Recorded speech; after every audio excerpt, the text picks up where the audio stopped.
qisadan waxay ku dhacday gabadh markaas meel dhakhtar ah ayaan kula kulmay gabadha dabeetana waan waraystay dhibaato ka muuqatay darteed gabadhani markaa waxay iga warantay dhibaatadii iyada haysatay oo qoyskeeda iyo ninkeeda adigu ka haysatay ninku nin dhib badan buu ahaa gabadha dilmo u geystaa markay istiraahda ka tag caruurtu ka qaadaa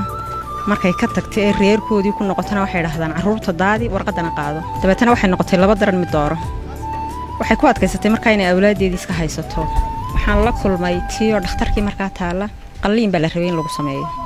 markaa qalliinkii la rabay in lagu sameeyo ayaa waxa la waayay kharashkii gabadha de ilaa lacagtii la soo bixiyana lama qalo markaa kharashkii ayaan wali la dhiibin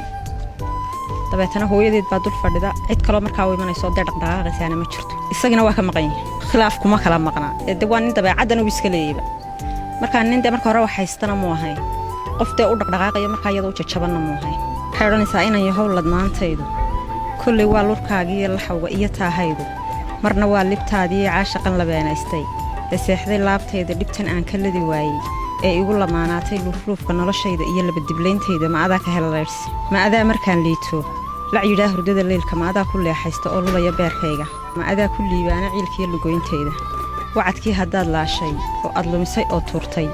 labku adiga uun maaha iyo neefka kugu loohan waa saaxiibkiiyo markaa ku soo dirayo gabadhan furtaahaya mana ihi qofkaa liita wax si aan la looyaamay oo iliciyaa jooga carruurtan weyaan kolba laga qaadayee haddii aan laftiyo jiirhka labxadayda iyo beerka dhammidood laxaadkayga nafta adiga kuu loogay adna laama sare fuushay adigoo laciifoo yar oo liitabaad maalin lagu hayga soo taaban anoon meelo kala laacin oo aan leexan oo jooga marna lahan inaan eego cid aan kugu lamaaneeyo labeen iyo anoo dhaya iyo ubax kulyaalaamo adaa lolli iga tuuray ladhka iyo adaa beeray lahashada jacaylkaaga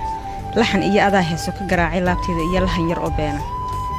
adigaa haddana lubbigiyo adaa maanka lingaxdoo ku leelaystay oo labanku meegaaray adigaa haddana lowga iyo gooye lugahayga laambada adaa yeeshay iyo leedhka baxa urka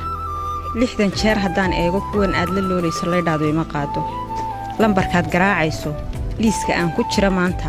labanlaabanaa ka og oo dee haddii ay la hadasho dharbaaxa xigta jacaylkoo la xaadaystay dookhaygan oo liita iyo caashaq luuq jiifa oo aan libdhadu hayna igu kaalifaaqeenay lur jacayl anaa doortay iyo hawlo igu laaban laqanyada anaa doortay iyo laash inaan raaco bedel laban lag doonaya macnaheedu wuxuu ka turjumayaa un gabadhan awlaaddii marna laga qaadayo marna dee warqaddii lagu xidhayo run ahaantii hooyaduna mar walba iska beer jilicsan tahay carruurtii kama tegi karto dee hadday ka tagtana waa uu dee dhibaato u muuqto dhibaatadanu soo marinayo marka iyadoo keliya maahe kumanaan sidaas oo kalea ayay maansadu ka hadlaysa oo u hadlaysa naantii waxay ku dambaysay kolley imaka sidii wallaahi wuu ka soo debcay bay igu tidhaahdaa waan warwaraystaa inta badan